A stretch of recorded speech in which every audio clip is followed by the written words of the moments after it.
ಎಲ್ರಿಗೂ ನಮಸ್ಕಾರ. ಮೂರನೇ ದಿವಸ ಚೆನ್ನಾಗಿರುತ್ತೆ, ಕಡೆ ದಿವಸ ಅಂದರೆ ಬೇಜಾರಾಗುತ್ತೆ.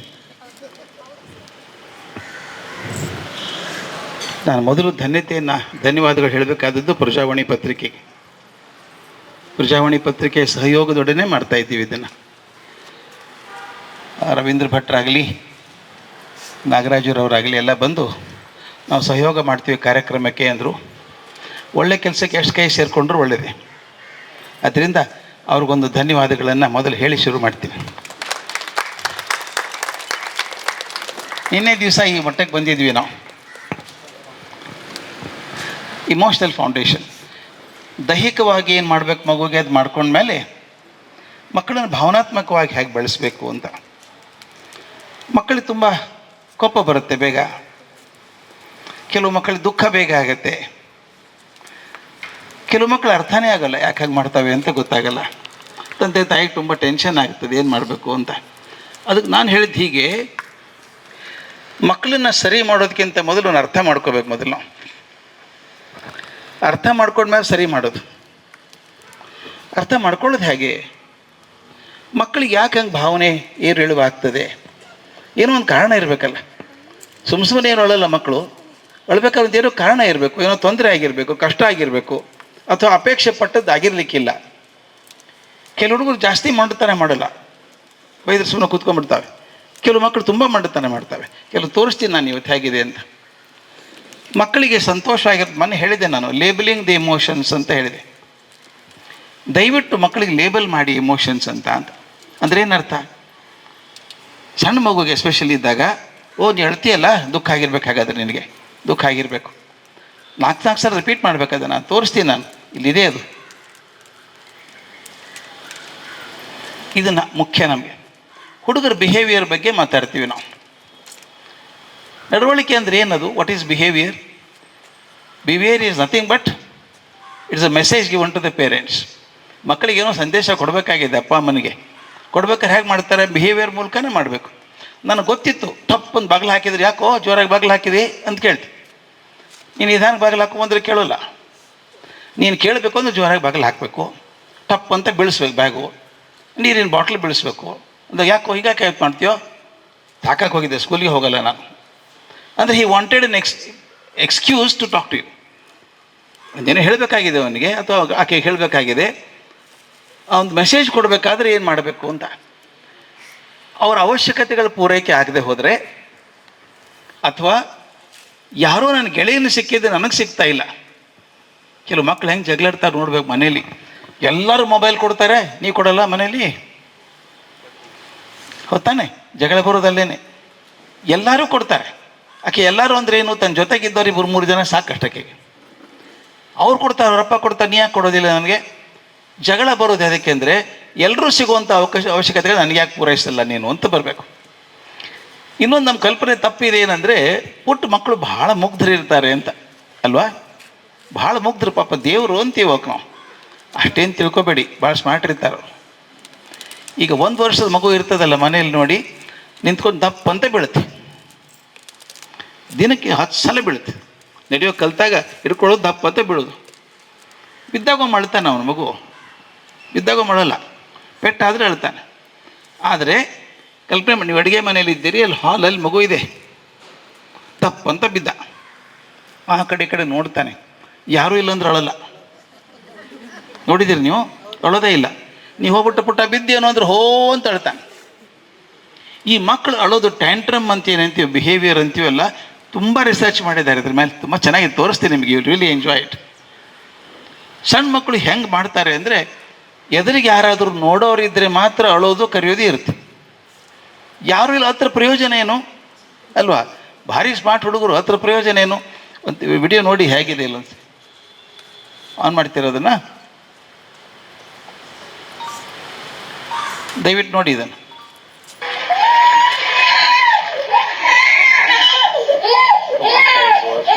ಏನು ಅನಾಹುತ ಆದಂಗೆ ಅಳ್ತಾನ ಅವನು. ಅಮ್ಮ ಇಲ್ಲಿ ಒಳಗೆ ಬಂದ್ಬಿಟ್ರು, ಅವ್ರು ಮಾತಾಡ್ಸಿಲ್ಲ, ಅವನು ಹಾಗೆ ಬಂದ್ಬಿಟ್ರು.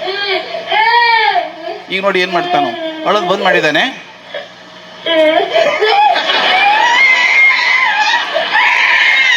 ನಿಮ್ಗೆ ಕಾಣಿಸ್ತಾ ಒಂದಿವ್ಸಲ್ಲ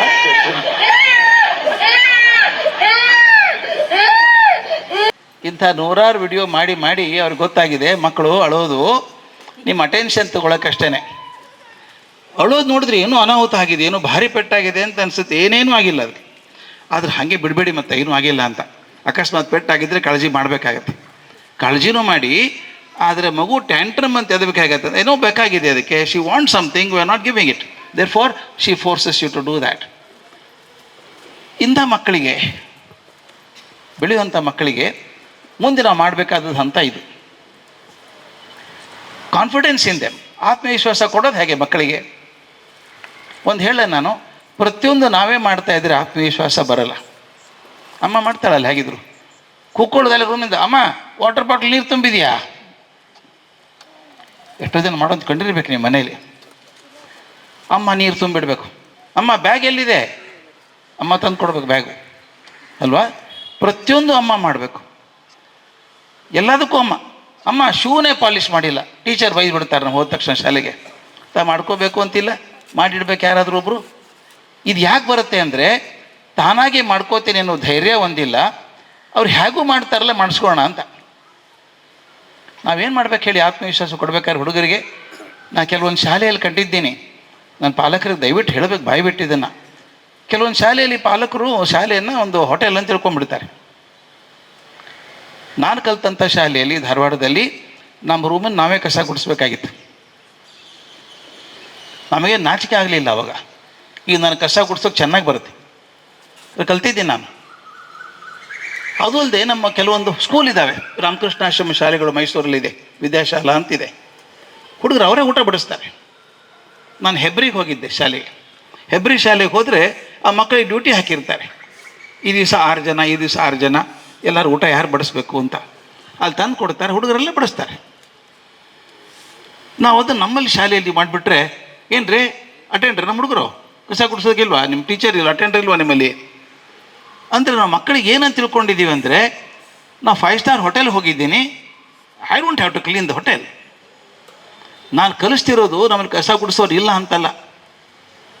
ಗೊತ್ತಾಗಬೇಕು ಮಗನಿಗೆ, ಆಳಾಗಬಲ್ಲವನೇ ಅರಸಾಗಬಲ್ಲ ಅಂತ ಮಾತಿದೆ. ನಾನು ಏನು ಕಸ ಗುಡಿಸೋದು ಬೇರೆ ಇಲ್ವ? ನಮ್ಮ ಕ್ಲೀನ್ ಮಾಡೋಕ್ಕಿದ್ದಾರೆ ಜನ, ಬೇಕಾದಷ್ಟು ಜನ ಇದ್ದಾರೆ. ಅವನೊಂದು ಟೇಬಲ್ ಕ್ಲೀನ್ ಮಾಡ್ಕೊಳ್ಳೋಕ್ಕಾಗಲ್ವಾ? ದಯವಿಟ್ಟು ನೀವು ಮನೇಲಿ ಮಾಡಿ, ದಯವಿಟ್ಟು ಮಾಡಿ. ಇದು ಈಗ ಹೊತ್ತಿಗೆ ಸ್ವಲ್ಪ ಕಿರಿಕಿರಿ ಅನಿಸ್ಬೋದು ಅವ್ನು ಹೇಳಿದಾಗ, ಆದರೆ ಬೆಳೆದಾಗ ಗೊತ್ತಾಗುತ್ತೆ how confident he would be ಅಂತ. ನನಗೆ ಇಲ್ಲಿ ಚೆನ್ನಾಗಿದೆ, ಅಮೇರಿಕಾದಲ್ಲಿ ಅಟೆಂಡರ್ ಇರೋಲ್ಲ, ಇಲ್ಲೂ ಮ್ಯಾನೇಜಿಂಗ್ ಡೈರೆಕ್ಟರ್ ತಾನೇ ಎದ್ದು ಹೋಗಿ ನೀರು ಕೊಡೋ ಬರ್ಬೇಕು ಹೋಗಿ. ನಮ್ಮಲ್ಲಿ ಹಾಗಲ್ಲ, ಬೆಲ್ ಒತ್ತಿರು ಬರ್ಬೇಕು ಅವನು. ಅಲ್ಲಿ ಏನೂ ಇಲ್ಲ, ಅಲ್ಲಿ ಅಟೆಂಡರ್ ಕಾನ್ಸೆಪ್ಟೇ ಇಲ್ಲ. ಡ್ರೈವರ್ ಸಿಗೋಲ್ಲ ನಿಮಗೆ, ನೀವು ಡ್ರೈವರ್ ಅಪಾಯಿಂಟ್ ಮಾಡ್ಕೊಳ್ಳೋ ಶಕ್ತಿನೂ ಇರೋಲ್ಲ ನಿಮಗೆ. ಆ ಥರ ಆಗುತ್ತೆ, ಕಾಸ್ಟ್ಲಿ ಇರುತ್ತೆ. ಯಾಕೆ ತಮ್ಮ ಕೆಲಸ ತಾವು ಮಾಡ್ಕೋತಾರಲ್ಲ ಹೋದಾಗ? ಇಲ್ಲಿ ನಾವು ಮಾಡ್ಬೇಕಾದ್ರೆ ಒದ್ದಾಡ್ತೀವಿ. ದಯವಿಟ್ಟು ಸಣ್ಣ ಸಣ್ಣ ಕೆಲಸ ಹಚ್ಚಿ ಅವನಿಗೆ. ಏನಂದರೆ, ಗಿಡಕ್ಕೆ ನೀರು ಹಾಕಪ್ಪ, ಗಿಡಕ್ಕೆ ನೀರು ಹಾಕು. ಮಾಡೋಕ್ಕೆ ಬರಲ್ವ ಅಷ್ಟು? ನೀನು ಬ್ಯಾಗ್ ಪ್ಯಾಕ್ ಮಾಡ್ಕೊಂಡು ನೋಡಿ, ಹಿಂದಿನ ದಿವಸ 1 ವಾರ ತ್ರಾಸಾಗತ್ತೆ ನಿಮಗೆ. ನಾನು ಶಾಲೆಯಲ್ಲಿ ಶಿಕ್ಷಕರಿಗೂ ಕೈ ಮುಗಿದು ಕೇಳ್ಕೊಳ್ಳೋದು, ಇದನ್ನು ಭಾಳ ಗಟ್ಟಿಯಾಗಿ ಹೇಳ್ತೀನಿ ನಾನು. ಅಪ್ಪ ಅಮ್ಮ ಹೇಳಿದ್ರೆ ಮಕ್ಕಳು ಕೇಳಲಿಕ್ಕಿಲ್ಲ, ಟೀಚರ್ ಹೇಳಿದ್ರೆ ಕೇಳ್ತಾರೆ. ನಾ ಟೀಚರ್ ಹೇಳೋದು, ಪ್ರತಿ ದಿವಸ ಕೊನೆ ಪೀರಿಯಡ್ ಇದೆಯಲ್ಲ ಹೋಗ್ಬೇಕಾದ್ರೆ, ಲಾಸ್ಟ್ ಪೀರಿಯಡ್ ಅನೌನ್ಸ್ ಮಾಡಬೇಕು. LKG ಮಕ್ಕಳಿಗೆ, UKG ಮಕ್ಕಳಿಗೆ, ಫಸ್ಟ್ ಸೆಕೆಂಡ್ ಸ್ಟ್ಯಾಂಡರ್ಡ್ ಮಕ್ಕಳಿಗೆ ಲಾಸ್ಟ್ ಪೀರಿಯಡ್ ಹೇಳಬೇಕು. ಮನೆಗೆ ಹೋದ ತಕ್ಷಣ ನೀನು ಶೂಸ್ ಒಂದು ಕಡೆ ಕರೆಕ್ಟಾಗಿ ಇಡಬೇಕು, ಬ್ಯಾಗ್ ಒಂದು ಕಡೆ ಇರಬೇಕು, ಬಟ್ಟೆ ಆ ಕಡೆ ಈ ಕಡೆ ಬೀಸಾಕೋಂಗಿಲ್ಲ. ಏನೋ ಕೈ ಕಾಲು ತೊಳ್ಕೊಂಡು ಆಮೇಲೆ ಏನಾದರೂ ತಿನ್ನೋದು, ಹಾಲು ಕುಡಿಬೇಕು, ಏನು ಕುಡಿತೀವಿ ಕುಡಿ. ಆಮೇಲೆ ಫಸ್ಟ್ ಇದೆಲ್ಲ ಮಾಡಬೇಕು. ನಾ ಫೋನ್ ಮಾಡಿ ಕೇಳ್ತೀನಿ ನಮ್ಮ ಅಮ್ಮನಿಗೆ, ಕರೆಕ್ಟ್ ಇಟ್ಟಿದ್ಯಾ ನೀನು? ಒಂದು ದಿವಸ ಅಲ್ಲ, ದಿನ ತಪ್ಪದೆ 1 ತಿಂಗಳು ಹೇಳಿ, 1 ತಿಂಗಳು ತಪ್ಪದೆ ಹೇಳಿ ಮಕ್ಕಳು ಫಾಲೋ ಮಾಡ್ತಾರೆ. ನಾಳೆ ಕೇಳ್ತೀನಿ ನಾನು, ನಾಳೆ ಕೇಳ್ತೀನಿ. ಮರುದಿವಸ ಬರೀಬಾರ್ದು, ಎಷ್ಟು ಜನ ಹಾಕಲಿಲ್ಲ ನಿನ್ನೆ, ಎಷ್ಟು ಜನ ಮಾಡಲಿಲ್ಲ, 5 ಜನ ಮಾಡಲಿಲ್ಲ, ನಾಳೆ ಕೇಳ್ತೀನಿ ಮತ್ತೆ. ಮಾಡ್ತೀಯಾ? 1 ತಿಂಗಳು ಬಿಟ್ಟು ಬಿಡದೆ ಕೇಳಿ ನೀವು, ಆ ಹುಡುಗರು ತಮ್ಮ ಕೆಲಸ ತಾವೇ ಮಾಡ್ಕೋತಾರೆ. ಅಮ್ಮಂದ್ರು ಬಂದು ಥ್ಯಾಂಕ್ಸ್ ಹೇಳಿ ಹೋಗ್ತಾರೆ ನಿಮಗೆ, ಥ್ಯಾಂಕ್ ಯು ಮ್ಯಾಮ್, ಹುಡುಗ ಇಟ್ಕೋತಾನೆ ಸರಿಯಾಗಿ ಅಂತ. ಅಮ್ಮಂದ್ರಿಗೆ ಅರ್ಧ ಚಿಂತೆ ಇರೋದೇ ಅದು. ಬಂದ ತಕ್ಷಣ ಶೂ ಒಂದು ಕಡೆ ಬಿಸಾಕೋದು, ಸಾಕ್ಸ್ ಒಂದು ಕಡೆ ಬಿಸಾಕೋದು, ಬೆಲ್ಟ್ ಒಂದು ಕಡೆಗೆ, ಬ್ಯಾಗ್ ಒಂದು ಕಡೆಗೆ, ಅದು ಇಡೋದು ಸಾಕಾಗೋಗುತ್ತಲ್ಲ. ಯಾಕೆ ಹುಡುಗ ಮಾಡ್ಕೊಳ್ಳೋಕೆ ಬರಲ್ವಾ? ದಯವಿಟ್ಟು ಮಾಡಿಸಿ, ಸಣ್ಣ ಸಣ್ಣ ಕೆಲಸ ಮಾಡಿಸಿ. ಅವನ ಕಡೆಯಿಂದ ಕಪ್ ಸಾಸ್, ಟೀ ಕುಡಿದ್ರೆ, ಹಾಲು ಕುಡಿದ್ರೆ ತೊಳೆದಿಡೋದನ್ನ. ಎಷ್ಟೋ ಮನೇಲಿ ನಾನು ನೋಡಿದ್ದೀನಿ, ಊಟ ತಮ್ಮ ತಟ್ಟೆ ತಾವೇ ತೊಳ್ಕೊತಾ ಹುಡುಗರೆಲ್ಲ. ಯಾಕೆ ತಟ್ಟೆ ತೊಳ್ಕೊಳ್ಳೋದು ನಾಚಿಗೆನಾ? ಗೊತ್ತಾಗಲಿ, ಮೊದಲೇದು ಸ್ವಚ್ಛ ಆಗಲಿಕ್ಕಿಲ್ಲ, 2ನೇ ಸೋಪ್ ಗಿಪ್ ಕೊಡೋಣ, ಚೆನ್ನಾಗಿ ಸ್ವಚ್ಛ ಮಾಡಿ ಇಟ್ಕೋಪ್ಪ. Give an award for it. ನಿನ್ನ ತಟ್ಟೆ ನೀ ತೊಳ್ಕೊಟ್ರೆ ಒಂದು ಅವಾರ್ಡ್ ಕೊಡ್ತೀನಿ ನಿನಗೆ ಅಂತ ಹೇಳಿ. ಸ್ಲೋಲಿ ನನ್ನ ಕೆಲಸ ನಾನೇ ಮಾಡ್ಕೋಬೇಕು ಅನ್ನೋಂಥ ಜವಾಬ್ದಾರಿ ಬರಬೇಕಲ್ಲ. ಒಂದು ಸಲ ಜವಾಬ್ದಾರಿ ಬಂದರೆ ಆತ್ಮವಿಶ್ವಾಸನೂ ಬರುತ್ತೆ. ಬಿಡ್ರಿ, ಯಾರು ಬರ್ತೇವೆ ಅದ್ರ ಮಾಡ್ಕೊಳ್ಳೋಣ ನಾವು. ನಿಮಗೆಲ್ಲ ಅನುಭವ ಆಗಿದೆ. ಕೋವಿಡ್ ಬಂದಾಗ ಯಾರೂ ಬರೋಂಗಿರಲಿಲ್ಲ, ಎಲ್ಲ ನಾವೇ ಮಾಡ್ಕೋಬೇಕಾಗಿತ್ತಲ್ಲ. ಅವಾಗ ಒಂದು 3 ದಿವಸ 4 ದಿವಸ ಗೊಣ್ಕೊಂಡ್ವಿ, ಅಯ್ಯೋ ಎಲ್ಲ ನಾವು ಮಾಡ್ಕೋಬೇಕಲ್ಲಪ್ಪ ಅಂತ. ಒಂದು ಅಭ್ಯಾಸ ಹೋಗಲಿಲ್ವ ನಿಮಗೆ ಅವಾಗ? That's what I am saying. ಮಕ್ಕಳಿಗೆ ದಯವಿಟ್ಟು ಅವ್ರ ಕೆಲಸ ಅವರೇ ಮಾಡೋದು ಬಿಡಿ. ಇನ್ನೊಂದು, ಸೆಲೆಬ್ರೇಟ್ ಸ್ಮಾಲ್ ಸಕ್ಸಸ್ಸಸ್. ಸಣ್ಣದೇನೋ ಸಾಧನೆ ಮಾಡ್ತಾನೆ ಹುಡುಗ, ಚೆನ್ನಾಗಿ ಬರೆದ, ಟೀಚರ್ ಗುಡ್ ಡನ್ ಬರೆದಿದ್ರು ಅಂತ ತಿಳ್ಕೊಳ್ಳಿ. Well done man, great job, very well, congratulations. Appreciate ಮಾಡಿ, ಹೊಗಳಿ ಅವನ್ನ. ಬರೀ ಟೀಕೆ ಒಂದೇ ಅಲ್ಲ, ಎಪ್ರಿಷಿಯೇಟ್ ಮಾಡಿ. ಅದಕ್ಕೆ ಹೇಳ್ತಾರೆ ನಮ್ಮಲ್ಲಿ, don't celebrate victory of the war but celebrate small occasions ಅಂತ.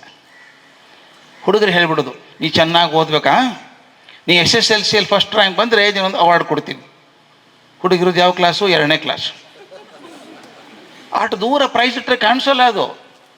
ನೀವು ನೋಡಿರಬೇಕು, ಮಕ್ಕಳಿಗೆ ತೊಟ್ಲಲ್ಲಿ ಹಾಕ್ತಾರಲ್ಲ, ಸಣ್ಣ ಮಗುಗೆ ಮೇಲೊಂದು ಗಿಲಿಗಿಲಿಕೆ ಕಟ್ಟಿರ್ತಾರೆ, ನೋಡಿದ್ದೀರ ಅದನ್ನು? ಎಲ್ಲಿ ಕಟ್ತಾರೆ ಗಿಲಿಗಿಲಿಕೆ? ರೂಫಿಗೆ ಕಟ್ಟಲ್ಲ. ರೂಫಿಗೆ ಕಟ್ಟಿದ್ರೆ ಮಗು ಕಾಣಿಸೋದೇ ಇಲ್ಲ. ಅದು ತೀರಾ ಹತ್ತಿರ ಕಟ್ಟಿದರೆ ಕೈ ಹಾಕಿ ಎಳ್ಕೊಂಡು ಬಾಯಿಗೆ ಹಾಕ್ಕೊಂಡ್ಬಿಡುತ್ತೆ. ಅದು ಎಲ್ಲಿಡ್ಬೇಕು ಅದನ್ನು ಅಂದರೆ, ಕೈ ಚಾಚಿದರೆ ಸಿಗುತ್ತದೆ ಅಂತ ಅನಿಸಿರಬೇಕು, ಸಿಕ್ಕಿರಬಾರ್ದು. You understand what I am saying? ಅಷ್ಟು ಚಂದ ಕಟ್ಟಿರ್ತಾರೆ ಅದನ್ನು. ಮಗು ಕೈ ಹಾಕಿದರೆ ಸಿಗ್ತದೆ ಅಂತ ಅನಿಸಿರಬೇಕು, ಅದು ಸಿಕ್ಕಿರಬಾರ್ದು. ನಮ್ಮದು ಸೆಲೆಬ್ರೇಷನ್ ಹಾಗೆ ಇರಬೇಕು. ಸ್ಮಾಲ್ ಸಕ್ಸಸ್ಸಸ್. ಅಪ್ಪ, ಇವತ್ತು ರನ್ನಿಂಗ್ ರೇಸಲ್ಲಿ 3rd ಪ್ರೈಸ್ ಬಂದೆ, nothing wrong about it. Result ಬಗ್ಗೆ ತಲೆ ಕೆಡಿಸ್ಕೋಬೇಡಿ. ಪ್ರಯತ್ನ ಮಾಡಿದ್ದಾನು ಅವನು. ಇವತ್ತು ನಾನು ಹೋಗಿದ್ದೆ, ಸ್ಪೋರ್ಟ್ಸ್ಗೆ ಹೋಗಿದ್ದೆ. ಇವತ್ತು ನಾನು ರನ್ನಿಂಗಲ್ಲಿ ಹೆಸರು ಕೊಟ್ಟಿದ್ದೆ, ಓಡಿದೆ. ನಾನು 6ನೇ ನಂಬರ್ ಬಂತು. ಎಷ್ಟು ಜನ ಓಡಿದರು? 20 ಜನ. ಒಳ್ಳೆಯಲ್ಲೋ, ವೆರಿ ಗುಡ್. 6ನೇ ನಂಬರ್ನಿಂದಲ್ಲ, 20 6ನೇ ಚೆನ್ನಾಗಿಲ್ವ ನಿಂದು? Very good. Next time 4th ಬರುತ್ತೆ, ಹೋಗು. ನೆಕ್ಸ್ಟ್ ಟೈಮ್ ಫಸ್ಟ್ ಬರುತ್ತೆ. ಸ್ಲೋಲಿ ಅವನು ಈ ಸೆಲೆಬ್ರೇಟ್ ಸ್ಮಾಲ್ ಸಕ್ಸಸ್ಸಸ್. ಮತ್ತು ಇನ್ನೊಂದು, ದಯವಿಟ್ಟು ಅವನಲ್ಲಿ ಕುತೂಹಲ ಹುಟ್ಟಿಸ್ಬೇಕು ಮಕ್ಕಳಲ್ಲಿ. ಮನೇಲಿ ಸಣ್ಣ ಸಣ್ಣ ಕೆಲಸ ಮಾಡಿ, ಸೂಜಿ ದಾರ ಪೊಡಿಸೋದಿದೆಯಲ್ಲ, ಅದರಂಥ ಒಳ್ಳೆ ಕೆಲಸ ಏನು ಮಕ್ಕಳಿಗೇನು ಯಾವುದೂ ಅಲ್ಲ. ತಾಳ್ಮೆ ಕಲಿಸುತ್ತೆ, ಕಣ್ಣು ಚೆನ್ನಾಗಿರಬೇಕು ಅಂತ ಗೊತ್ತಾಗತ್ತೆ, ಅದನ್ನು ದಾರ ಹೇಗೆ ಚೂಪ್ ಮಾಡಬೇಕು ಮುಂದೆ ಅಂತ ಗೊತ್ತಿರುತ್ತೆ. ಒಂಚೂರು ದಾರ ಪೋಣಿಸೋಕೆ ಹಚ್ಚಿ ಹುಡುಗರಿಗೆ, ಎಷ್ಟು ಚೆನ್ನಾಗಿರುತ್ತೆ ಕೆಲಸ. ಆ ಸಣ್ಣ ಕೆಲಸ ಮಾಡೋದು, ಸಣ್ಣ ಟ್ರಿಕ್ ಇದ್ದಾವೆ, ಕೆಲವು ಟ್ರಿಕ್ ಮಾಡಿಕೊಡೋದು, ಕೈಯಿಂದ ಮಾಡುವಂಥದ್ದು, ಸ್ಕಿಲ್ಲಾಗಿ ಮಾಡುವಂಥದ್ದು. ಆ ಕೆಲಸ ಹುಡುಗರ ಕಡೆಯಿಂದ ಮಾಡಿಸಿ. ಇನ್ನೊಂದು ಸಣ್ಣ ಕೆಲಸ ಹೇಳ್ತೀನಿ, ಮಕ್ಕಳಿಗೆ ಖುಷಿ ಆಗುವಂಥದ್ದು. ಒಂದು ಟ್ರೇದೊಳಗೆ ಸಣ್ಣ ಮಕ್ಕಳಿಗೆ at least up to 4th standard or even 8th 9thವರೆಗೂ ಮಾಡ್ಬೋದು. ಅದನ್ನು ಸ್ವಲ್ಪ ಕಾಂಪ್ಲಿಕೇಟ್ ಮಾಡಬೇಕು. ಅದನ್ನು ಒಂದು ಸಣ್ಣ ಟ್ರೇದೊಳಗೆ ಮನೇಲಿರುವಂಥ ಒಂದು 8 ಸಾಮಾನು ಇಡೋದು. ಪೆನ್ನು, ಫೋರ್ಕು, ಸ್ಪೂನು ಏನೋ ಇರ್ತಾವಲ್ಲ ಸಣ್ಣದೆಲ್ಲ. ಒಂದು 10 ಸಾಮಾನು ಇಟ್ಟು ಮೇಲೆ ಒಂದು ಟೇಬಲ್ ಕ್ಲಾತ್ ಥರ ಮುಚ್ಚಬೇಕು. ಬಾಯ್ಲಿ 10 ಸೆಕೆಂಡ್ ತೆಗಿತೀನಿ ನಾನು ಕವರ್ ಮೇಲಿಂದು. ನೋಡ್ಕೋಬೇಕು ನೀನು. ನೋಡ್ಕೊಂಡು ನೆನಪಿಟ್ಕೋಬೇಕು. 10 ಸೆಕೆಂಡ್ ತೋರಿಸಿ ಮುಚ್ಚಿ ಏನೇನಿದೆ ಬರೀ ಅಂತ ಹೇಳಬೇಕು. ತಮಾಷೆ ನೋಡಿ, ಬರೆದಾಗ ಒಂದು 4 ಸಾಮಾನು ಮರೆತು ಹೋಗ್ಬೋದು, ಏನು ತೊಂದರೆ ಇಲ್ಲ. ನೆಕ್ಸ್ಟ್ ಡೇ ಮತ್ತೊಂದು ಸಲ ಮಾಡಿ. ದಿನಾಲೂ ಮೇಲೆ ಒಂದು ವಾರಕ್ಕೊಂದ್ಸಲ ಬೇರೆ ಮಾಡ್ತಾ ಇದ್ದಾಗ ಅವನಿಗೆ ಕಾನ್ಸಂಟ್ರೇಷನ್ ಪವರ್ ಎಷ್ಟು ಚೆನ್ನಾಗಾಗತ್ತೆ. ನನ್ನ ದೊಡ್ಡ ಮಗನ ಬಗ್ಗೆ ಹೇಳಬೇಕು ನಾನು. Some it happen to me. ನನಗೊಂದು ಸ್ವಭಾವ, ಯಾರ್ದಾರ ಮನೆಗೆ ಹೋದರೆ, ಮಗನ ಕರ್ಕೊಂಡು ಹೋದರೆ, ಅವ್ನು ಸಣ್ಣ ಹುಡುಗ ಇದ್ದ, ಅವಾಗ 2ನೇತ್ತೇನೋ ಇದ್ದ. ಹೋದಾಗ ಬರಬೇಕಾದ್ರೆ ಹೋಗ್ಬೇಕಾದ್ರೆ ಏನು ಹೇಳೋಲ್ಲ. ಬರಬೇಕಾದ್ರೆ ಅವ್ರ ಮನೇಲಿ ಕೂತಿದ್ವಲ್ಲೋ, ಅಲ್ಲಿ ಗೋಡೆ ಮೇಲೆ ಪೇಂಟಿಂಗ್ ಹಾಕಿದ್ರಲ್ಲ. ಯಾವ ಪೇಂಟಿಂಗ್ ಹಾಕಿದ್ರು ಅವರು? ಈ ಗೋಡೆ ಮೇಲೆ ಇದನ್ನು ಹಾಕಿದ್ರು, ಇಲ್ಲಿ ನೋಡಲಿಲ್ಲಪ್ಪ ನಾನೊಂದು. ಏನು ತಕರಾರಿಲ್ಲ, ನೋಡಬೇಕು ಅಂತೇನು ಹಠ ಇಲ್ಲ. ಆದರೆ ಪ್ರತಿ ಸಲ ನಾನು ಕೇಳೋಕ್ಕೆ ಶುರು ಮಾಡಿದೆ. ಗೊತ್ತಾಯ್ತಲ್ಲ, ರಿಪಿಟೇಟಿವ್ ಆಗಬೇಕು ಯಾವಾಗಲೂ ಅಭ್ಯಾಸ ಆಗಬೇಕಾದ್ರೆ. ಇಲ್ಲಿ ಹೋಗಿದ್ವಲ್ಲ, ಏನು ನೋಡಿದೆ? ಹೋಟೆಲ್ ಹೋಗಿದ್ವಲ್ಲ, ಅಲ್ಲಿ ಯಾವ ಚಿತ್ರ ಹಾಕಿದ್ರಿ ಇಲ್ಲಿ? ಮತ್ತು ಆ ಚೇರ್ ಮೇಲೆ ಏನು ಟೇಬಲ್ ಇಟ್ಟಿದ್ರಲ್ಲ, ಏನು ಇಟ್ಟಿದ್ರು ಅದನ್ನು? ಅವನಿಗೆ ಗೊತ್ತಾಯಿತು ಪ್ರತಿ ಸಲ ಅಪ್ಪ ಕೇಳ್ತಾರೆ, ಏನೋ ಕೇಳ್ತಾರೆ ಅಂತ. ಅವನು ಎಷ್ಟರ ಮಟ್ಟಿಗೆ ಅಬ್ಸರ್ವೇಷನ್ ನನಗೆ ತೊಂದರೆ ಆಗೋಕ್ಕೆ ಶುರು ಆಯ್ತು ಮುಂದೆ. ಅಪ್ಪ ಎಷ್ಟು ಮೆಟ್ಲು ಎತ್ತಿ ಹೋಗಿದ್ದು ಹೇಳಿ ನಾವು ಇವತ್ತು? ನನಗೆ ನೆನಪಪ್ಪ, ನನ್ನ ನೆನಪಿಲ್ಲ. Slowly started focusing so much on that. ನನಗೆ ಇವತ್ತಿಗೆ ಕೂಡ ಆಶ್ಚರ್ಯ ಆಗುತ್ತೆ. ಅವ್ನು ನೋಡಿದ್ರೆ ಅವನು MS ಮಾಡಲಿಕ್ಕೆ ಇಂಗ್ಲೆಂಡಿಗೆ ಹೋದ. ಅವ್ರ ಪ್ರೊಫೆಸರ್ನ ಮೇಲೆ ಕಳಿಸಿದ್ರು. Is a phenomenal observation. ಹೆಂಗೆ ಅಬ್ಸರ್ವ್ ಮಾಡ್ತಾನೆ ಏನಪ್ಪ ಅವನು, ಇವತ್ತಿಗೂ ಹಾಗೆ ಇದ್ದಾನೆ ಅವನು. ಮಾತು ಕಮ್ಮಿ, ಕೂತಿರ್ತಾನೆ, ಎಲ್ಲ ಅಬ್ಸರ್ವ್ ಮಾಡ್ತಾನೆ. ನನಗೂ ಸ್ವಲ್ಪ ಗುಣ ಇದೆ, ನಮ್ಮ ಆಫೀಸಲ್ಲಿ ಗಮನಿಸಿರ್ತಾರೆ. ನಾನು ನೋಡಿಲ್ಲ ಅಂದ್ಕೊಂಡಿರ್ತಾರೆ, ಎಲ್ಲ ಕಂಡಿರುತ್ತೆ. ಉದ್ದೇಶ ಇಷ್ಟೇ, ಮಕ್ಕಳು ಏಕಾಗ್ರತೆ ಜಾಸ್ತಿ ಆಗಬೇಕಾದ್ರೆ ಫೋಕಸ್ ಇರಬೇಕು ಅಂತ ಅಷ್ಟೇ. ಫೋಕಸ್ ಅಂದರೆ ಏನು? ಸುಮ್ಮನೆ ನೋಡೋದು ಬೇರೆ, ಏಕಾಗ್ರತೆಯಿಂದ ನೋಡೋದು ಬೇರೆ. ಮಕ್ಕಳಿಗೆ ಅಭ್ಯಾಸಕ್ಕೆ ಎಷ್ಟು ಪ್ರಯೋಜನ ಆಗುತ್ತೆ ಗೊತ್ತಾ? ಅದು ಸುಮ್ಮನೆ ಹಿಂಗೆ ಪೇಜ್ ತಿರುಗಿಸೋದಕ್ಕಿಂತ ಒಂದು ಪೇಜ್ ಓದಿದ್ರೆ ಉಳ್ಕೊಳ್ಳುತ್ತೆ ಮನಸ್ಸಲ್ಲಿ. ಅದು ಸಣ್ಣ ಪ್ರಯೋಗಗಳನ್ನು ಮಾಡಿ ನೋಡ್ಬೋದು ಇದನ್ನು.